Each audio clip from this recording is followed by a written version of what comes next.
very different scene than regular. It's usually quite intimate. Is everybody ready? Okay, great. Good morning. My name is Morgan Miller, and I'm a licensed midwife and the owner of Soft Corner Midwifery and Birth Center. Thank you for joining us as we mark the first week of Maine's Paid Family and Medical Leave program. Before the folks who sponsored the bill speak, I wanted to welcome you to this space. When the Soft Corner midwives are not attending home births, babies are also being born in this very room. So welcome. I'm elated that Maine is moving forward with such an extraordinary paid family leave program. As a practicing midwife supporting families as they grow, I can directly attest to how beneficial this program will be. The evidence is clear that paid family leave supports health outcomes of birthing people and newborns. Paid family leave supports family bonding, it supports those that choose to body feed or breastfeed their newborns, and it greatly impacts things like postpartum mental health. As Maine continues to face provider shortages, hospital labor and delivery closures, and the increase of rural communities with absolutely no access to healthcare, we have to evaluate how we can work as a community to not only protect our families, but also create environments in which they can flourish. When you live in a rural area and have to drive possibly hours to receive postpartum care or take your newborn to a pediatrician, recovery from birth is going to be slowed. When you also have to go back to work immediately after having a child, bonding and establishing newborn feeding is interrupted. And you can easily see how the systems around affect things like postpartum mental health. The reality is that Maine is in a state of crisis when it comes to health outcomes for birthing people and newborns. The rest of the country is as well.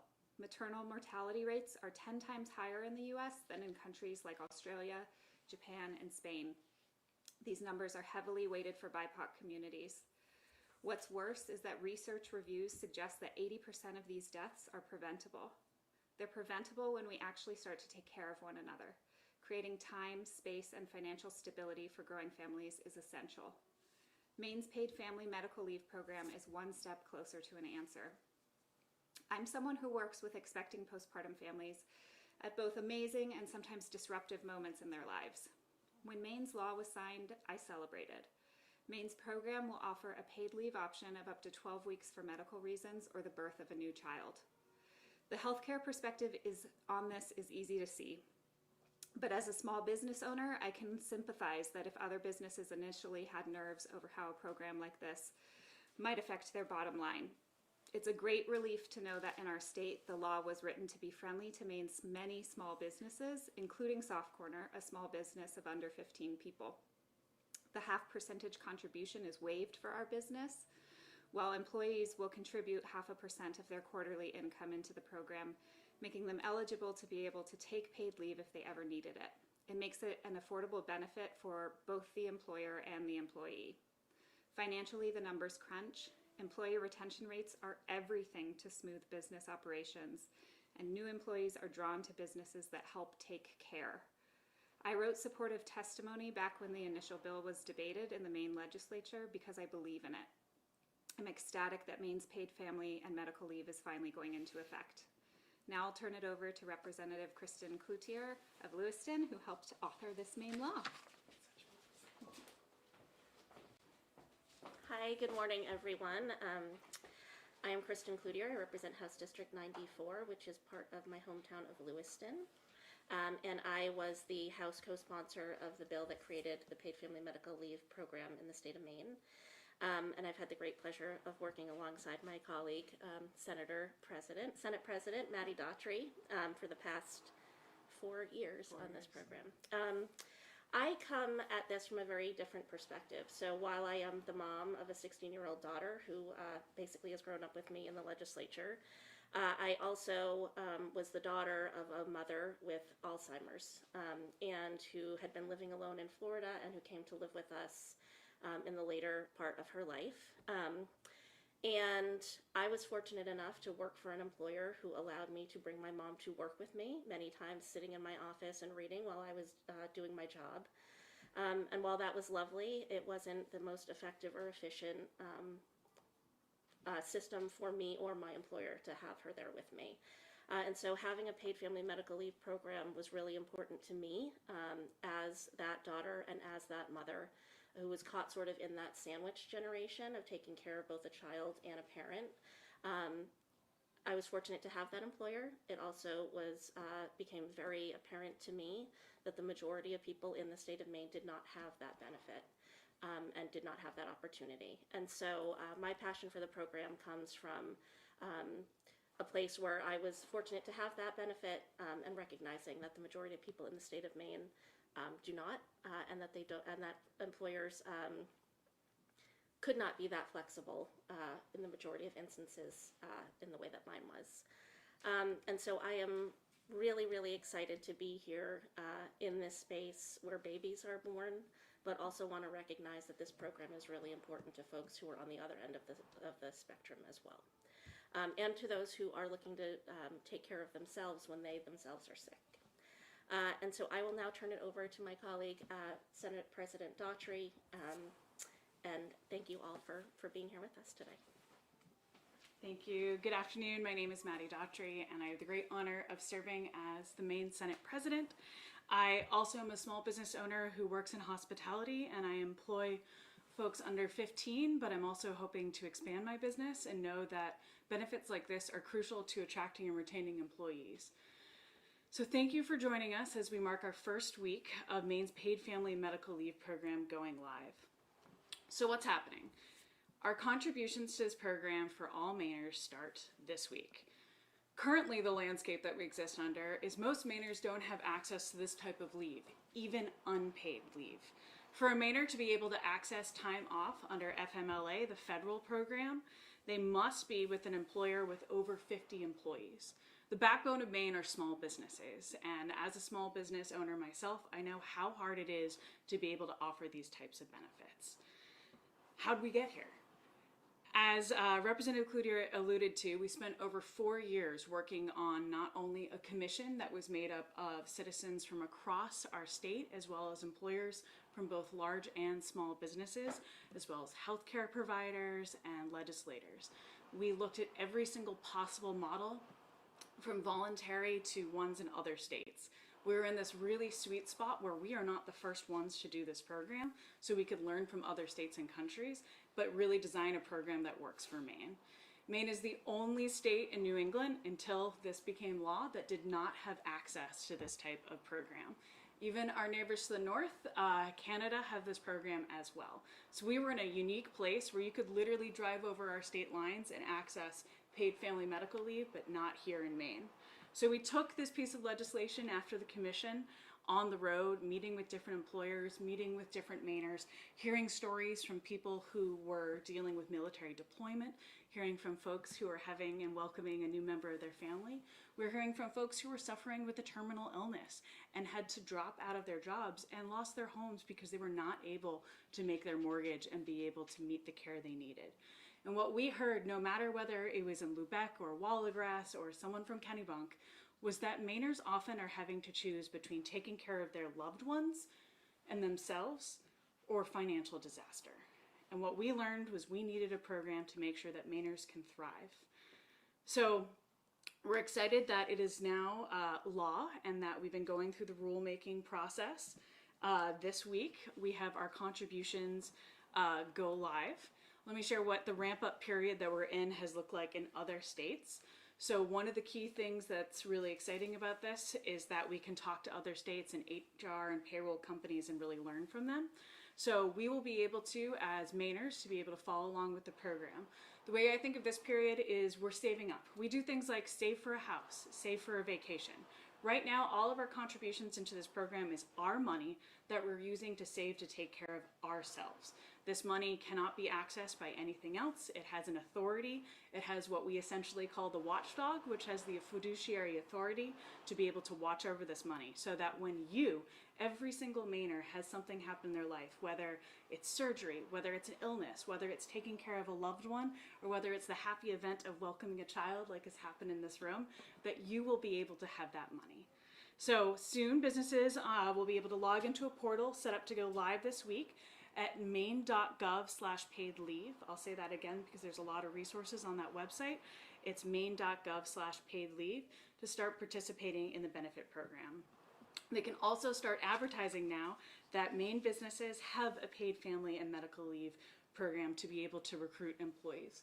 I just want to take another side note about how crucial this program is. When you look at national employment data and you look at the fact that Maine is the oldest state of the nation, one, we want a lot more births to be happening in rooms like this to be able to make sure that we have a thriving state. But we also hear across the country that a lot of employees are really looking at this type of benefit to decide where they want to locate. So if we want young folks and folks aging in place and seniors to be able to stay in their homes to really thrive in Maine, this is exactly the type of program that can help that happen. So I also want to state that, accessing the benefit is going to be the next part after we're able to make sure that the fund has hit solvency. Once that happens, Maine's program will offer a paid leave option of up to 12 weeks for medical reasons such as the birth of a new child, surgery, illness, caring for a loved one. And I want to say that not everyone will take those 12 weeks at a time. You have to submit a claim. It's just like a normal insurance program. So once we get through this period, starting in May 2026, folks will be able to take these benefits and access this care.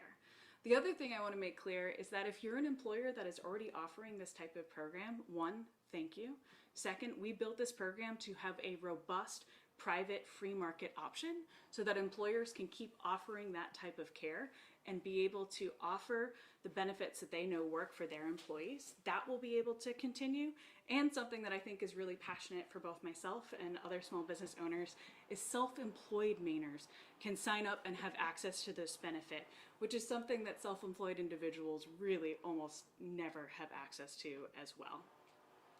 So we met with many different businesses who are wondering how they could sort of use this to recruit and retain individuals. So one thing is we put a cap to make sure that this program stays affordable for all Mainers. The shared contribution between employees and employers together can never be more than 1%. So that means all Maine employees will be looking at 0.5% of their wages. Some employers, and we've already actually heard from several Maine employees, are actually offering to cover it entirely for their employees. So some Maine employees at some employers will not be contributing anything. And if you're on a private plan, once those are made available, you won't be paying into the program. You'll just be going straight through your employer and not through the state program. So I'm really excited to be here because this has been a day that has been in the works. I know our efforts has only been about 4 years, but before us, people have been working on this for decades here in Maine, from all different walks of life and all different political backgrounds. And being here, seeing these contributions beginning to go live, knowing that Mainers will be able to start saving for their own future is a really exciting way to start 2025. So thank you. And I think we have time for a few questions.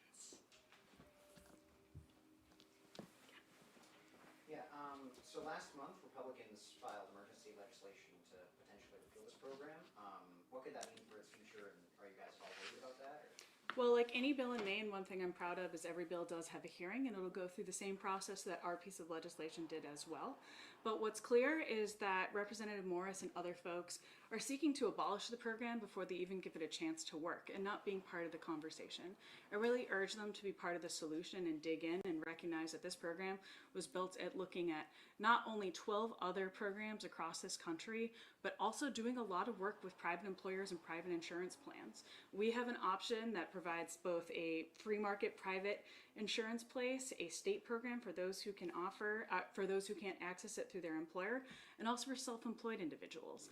We modeled for 4 years how to make the most affordable program. So I really encourage Representative Morris, one, to read the commission report. All 400 pages will really show you what an intense amount of work went into it. And I welcome him at any time to sit down in our office and be able to talk about the program more. Can we talk about what this means for businesses that might be, like, say, corporate businesses that aren't Yep. based in Maine, and may already have a paid family leave plan? What does that mean for those businesses and those employees? So one, I would defer folks to the Department of Labor's rulemaking process. They will be having a way for those employers who offer their own plan to make sure that it fits within the parameters required for a plan in Maine. And if it does fit those parameters, they will opt out. So those employees will not, and employers will not be having to contribute to the program at all because they will have their existing private option. So the Department of Labor through their period will be, putting through the rules and parameters for what those private plans will be.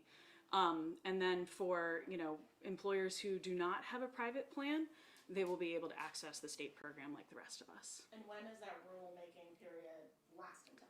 So the rulemaking process just finished, and the private plans, one of the changes that Representative Cloutier and I actually pushed for in the rulemaking process, I want to be clear, there was over 1,500 comments, so we had our part, and the Department of Labor really dug in and had a very robust public comment period as well. One of the things we advocated for is that private plans will be able to be available after the first quarter. So we have our initial vesting, and then private plans are able to go live. But I would encourage folks for more of the sort of weedy questions to contact the Department of Labor. I don't know, Kristen, if you want to I would just add that, Come over to the podium. sorry, I would just add that it's unusual for the Department of Labor to do more than one rulemaking feedback session, and they did 2 this time around. So they're really sort of digging in and listening to what feedback businesses and individuals are giving. And we heard from the Maine State Chamber of Commerce that wasn't clear if how the rulemaking turned out matched legislative intent. Could either one of you comment if it did in fact match what you guys had pictured when you passed the bill? Well, I do want to first thank the Maine State Chamber for all. Oh, okay. How about now? Is that good? Thank you. Appreciate it. I really want to thank the Maine State Chamber of Commerce and also a lot of the local state chambers that we were able to travel to and speak with. I want to thank them for their work and being really incredible partners throughout this entire process. As far as legislative intent, our intent was to make sure it went through this next stage of public comment. So yes, it did. Representative Cloutier and I submitted letters in both cycles of the public comment period. So happy to talk about that, which is part of the record. But I think one thing that they did make a change for that we were really passionate about was making sure that we had this robust private marketplace. And I'm really grateful that the Department of Labor heard not only our comments, but that of the Chamber of Commerce as well. The superintendent of the Bureau of Insurance on Monday issued a letter basically saying private insurers shouldn't offer any plans because there's a lack of clarity. Are you concerned about that at all, or what do you think is the source of the lack of clarity there? I have read the letter and I'm hoping to meet with him and have that conversation, but we need to make sure that we have a robust private insurance plan. Like that is key when you look at other states so that employers can decide what type of plan they're able to offer. I have to say one other partner that I'm really grateful for is all the private insurers that came and talked to us as the commission process, whether that's folks like Sun Life, Unum, Aflac. We need to make sure that employers are able to look at all these different areas. So like any new program, there is definitely a growing period, but we will continue to be strong advocates to make sure that we have those private options as well. And I look forward to that meeting with him. I just have a clarifying question. Is it 1% contribution employee, 1% employer? No, No, okay. So it's 1% total. So that is coming from the employee and the employer. So the most that any one employee could ever pay is 0.5, like half of that 1%. And I was going to say, and employers can choose to pay more on behalf of their employees, as we've seen.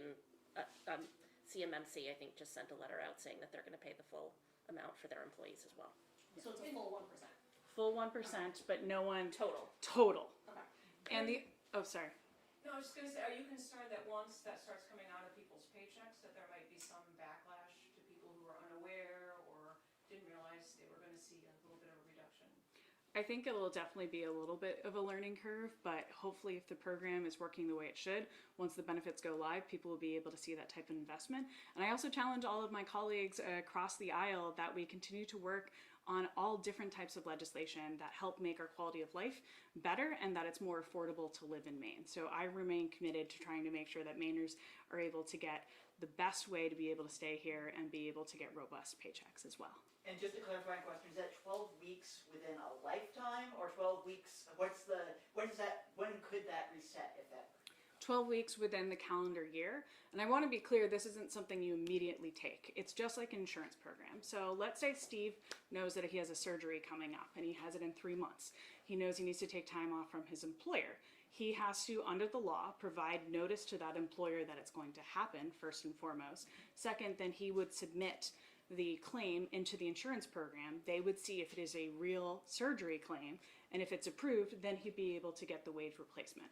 And that would be whatever the doctor said his recovery period would be. Also, another example that, we heard a lot, say you hear from a family member, say your mother takes a fall and you need to be able to help her.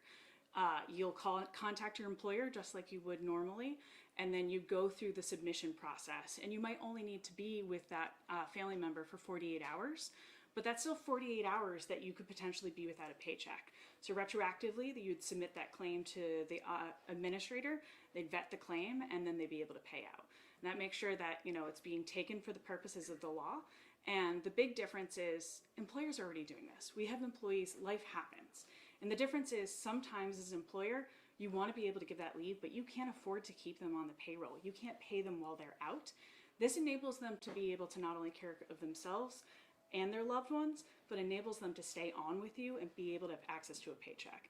And one thing that I'm really excited about as an employer is that we'll have the administrator vetting all the claims, so that I as an employer won't have to be dealing with the extensive paperwork and administration, and instead we'll get to talk to my employee to figure out when are they going to leave, what can we do to support them, and how are we going to help them to make sure that they stay with us in my business. So I think most of the examples that have been cited, people would understand as reasons for taking leave, maternity, paternity, but the concern I've heard from local businesses is that the reasons are too broad, and that employees might potentially abuse this system.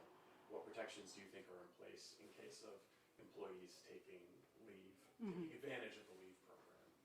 Do you want to talk about the fraud I mean, protection? I guess I would just say a couple things. One is that fraud has not been seen as being blatant in any of the other states that offer a paid leave program. And countries. And secondly, I really feel like having the third-party insurance administrator managing the claims and approving the claims prevents that in a pretty substantive way. Yeah. And I'd also add one of the things that we built in that we looked at other states and their fraud prevention as well is we have pretty extreme penalties if you are found to be abusing the system. So say you even got through that process, we made sure that people are held accountable. And one of the other things is that you can't just instantly take it. You still have to give notice to your employer. There's different standards depending on what type of leave it is. You also have to have been with an employer, sort of vested in.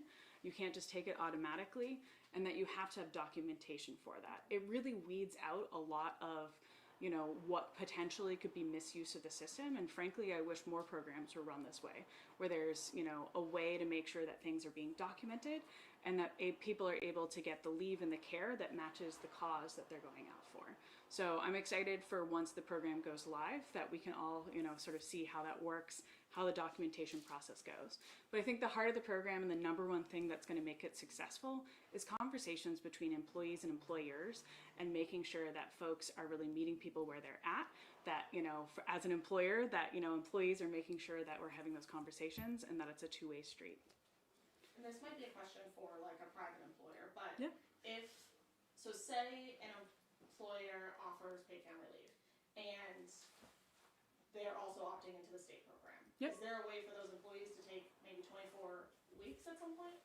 No, No? not really, not with the state plan. They as an employer could offer more leave than So what's they through the could state stack it plan. maybe? But So the only state on plan- their one. The state plan you couldn't use this to basically be out of work for 24 Okay. weeks. But what we didn't want to block is, say an employer really does want to have a more generous leave plan, we want to leave that in the hands of the employer so they can use that to recruit and retain. But that's not going to be coming from the state program. But employers with their own plans can still do the 1% for the state plan and have both, if they so choose. If they wanted. So we left it so you could have an additional short-term disability program. Actually spoke to an employer last 2 weeks ago that they're actually going to be offering both the state program and that wraparound services. But most of the larger, robust programs that'll be available through the private marketplace, like we see in other states, they either typically will go to the larger one on the private insurance marketplace or stick with the state one. And then maybe the two mechanisms we see a lot is employers paying the full contribution.